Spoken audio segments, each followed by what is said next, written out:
Olá, eu sou o Carlos e aqui nós estudamos a Bíblia. Seja bem-vindo de volta.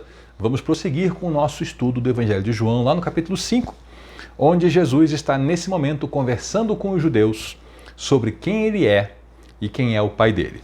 Vamos recapitular rapidamente? Havia um homem paralítico, que estava há 38 anos, numa situação de miséria. Jesus curou esse homem. Isso foi no sábado.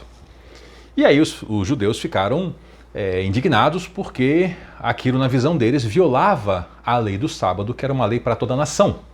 E eles tinham uma ideia correta de que a nação como um todo deveria andar corretamente diante de Deus. Mas eles estavam errados sobre a legislação do sábado, porque existia a lei de Deus e eles inventaram as próprias leis deles que complicavam a vida de todo mundo. Então, Jesus, conversando com eles, falou: olha, o meu pai está trabalhando hoje, meu pai está agindo hoje, no sábado. Deus continua preservando nossa vida, continua fazendo as coisas funcionarem. E ele falou: e eu também estou agindo hoje. E aí eles ficaram furiosos e queriam matar Jesus. Por quê? Na opinião deles, ele tinha violado o sábado e ainda ele se fazia igual a Deus ao dizer que ele era filho de Deus. E então aqui Jesus vai dar umas explicações muito interessantes para eles e para nós. Ele vai explicar, para tentar ajudá-los a entender, a relação entre o filho e o pai. Nós estamos aqui lidando com uma sociedade antiga, tradicional, onde, felizmente, a família era algo muito importante e o respeito aos pais era algo muito importante. E um filho andar nos passos de seu pai era algo natural. E Jesus vai usar isso para explicar para eles a relação dele com o pai, com o nosso pai.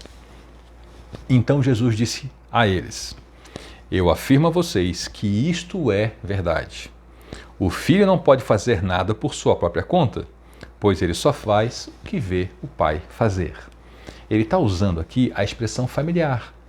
E isso eles estão entendendo. Jesus está trazendo um conhecimento próximo a eles, a relação deles, a relação familiar cotidiana, para com esse conhecimento poder trazer uma verdade espiritual mais alta para nós. Então vamos lá.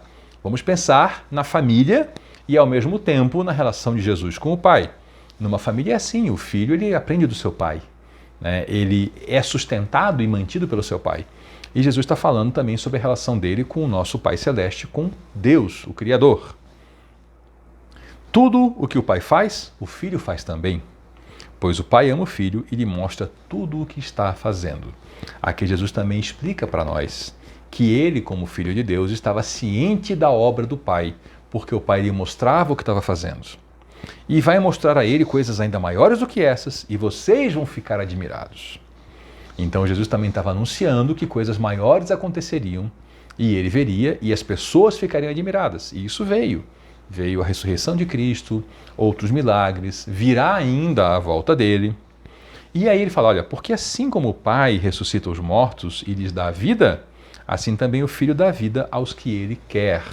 Ele está falando tanto sobre eventos presentes daquele momento, porque houveram ali ressurreições, já tinham havido ressurreições, e todos sabiam que isso era um ato de Deus, quanto ele também está falando sobre dias futuros, onde todos ressuscitarão no último dia. Da mesma forma, ele, o Filho, Jesus Cristo, dá vida, porque ele é o nosso Salvador. O Pai não julga ninguém, mas deu ao Filho todo o poder para julgar, a fim de que todos respeitem o Filho, assim como respeitam o Pai. Jesus está explicando que ele recebeu do Pai o poder de julgar. Ele recebeu o senhorio da parte de Deus para ser Senhor sobre nós. A palavra julgar, para nós, tem o significado só de uma ideia como judiciário, julgar causas. Mas ela tem um significado mais amplo, também é o significado de governar. Julgar no sentido de fazer julgamentos, fazer discernimentos e dar direção ao povo. Quem não respeita o filho, também não respeita o pai que o enviou. Isso também é assim na família tradicional. O filho, ele vai fazer, por exemplo, negócios em nome do seu pai, e se ele for desrespeitado, isso é um desrespeito ao pai que o enviou. Assim também é a relação com Jesus Cristo. Eu afirmo a vocês que isto é verdade. Quem ouve as minhas palavras e crê naquele que me enviou tem a vida eterna e não será julgado, mas já passou da morte para a vida. Isso aqui é um ponto importante de você observar. Quem crê não será julgado. Existe uma concepção errada entre muitos cristãos que haverá um julgamento no último dia e que nesse julgamento nós seremos absolvidos. Na verdade, haverá uma separação, como Jesus já nos ensinou na parábola das ovelhas e dos bodes, mas aqueles que estão em Jesus nem mesmo serão julgados, já serão separados antes. E ele falou aqui, quem crê não será julgado, mas já passou da morte para a vida, ou seja, já passou.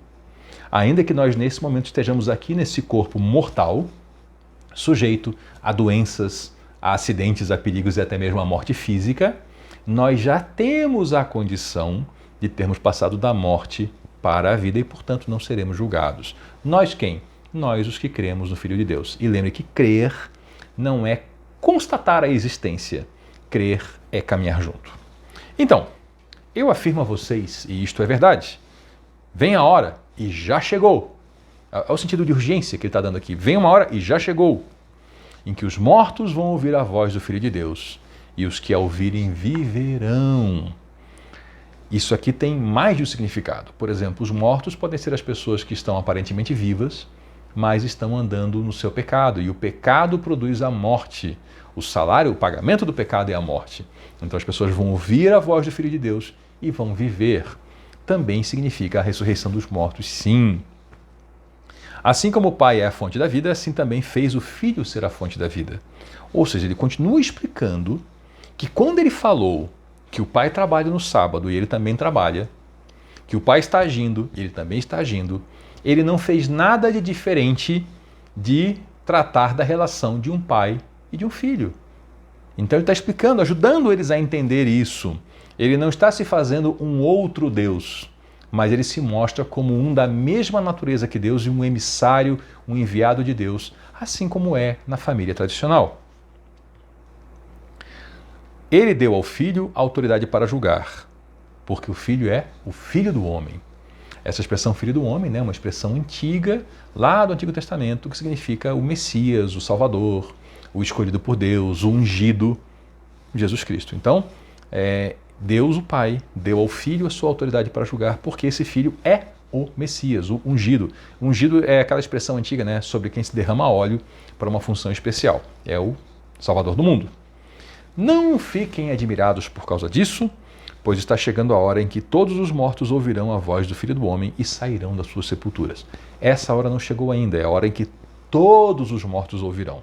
É a hora futura ainda, a hora do julgamento, a hora da volta de Jesus. Aliás, é importante você ter isso em mente. A história de Jesus não é uma história do passado, é uma história do passado, do presente e do futuro. Muitas coisas que estão na Bíblia, inclusive no Antigo Testamento, ainda estão por acontecer na volta de Jesus.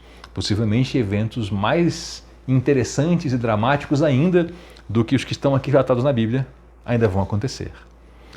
Aproveite que você está aqui, está gostando, faça aquelas coisas de internet, joinha, sininho, inscreva-se, aquela coisa toda, isso ajuda um monte para o nosso canal. Mas vamos seguir aqui. Aqueles que fizerem o bem vão ressuscitar e viver, e aqueles que fizeram o mal vão ressuscitar para ser condenados. Novamente, olha a diferença. Os que fizerem o bem, ressuscitar e viver. Não tem julgamento. Os que fizerem o mal, ressuscitar e ser condenados. Julgamento e condenação. Jesus não está dizendo aqui, como alguns pensam, que o que nos salva, o que nos faz estar com Jesus, é se eu faço mais coisas boas do que coisas ruins. Eu mesmo, na minha infância, pensava que era uma espécie de uma balança, entre as coisas boas que eu fazia e os pecados que eu cometia. Jesus acabou de explicar que quem crê nele não será julgado. Fazer coisas boas, fazer o bem, não é o que nos salva. O que nos salva é crer em Jesus Cristo. Ele nos salva. E o fazer o bem? Fazer o bem é uma consequência necessária. Não tem como andar com o Filho de Deus e não fazer o bem. Então, fazer o bem é a característica aparente e exterior da nossa relação interior com o Filho de Deus.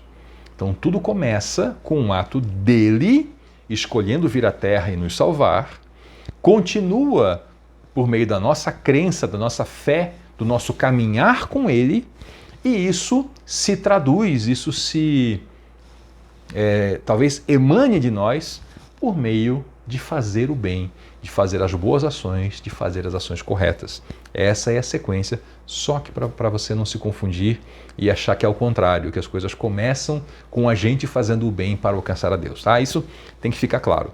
Não é a gente que alcança Deus.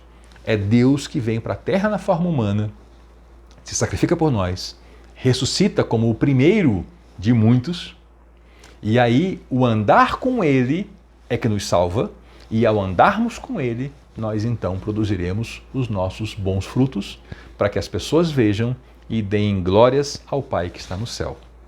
Muito obrigado por nos acompanhar até aqui. Eu sou o Carlos e aqui nós estudamos a Bíblia. Até a próxima.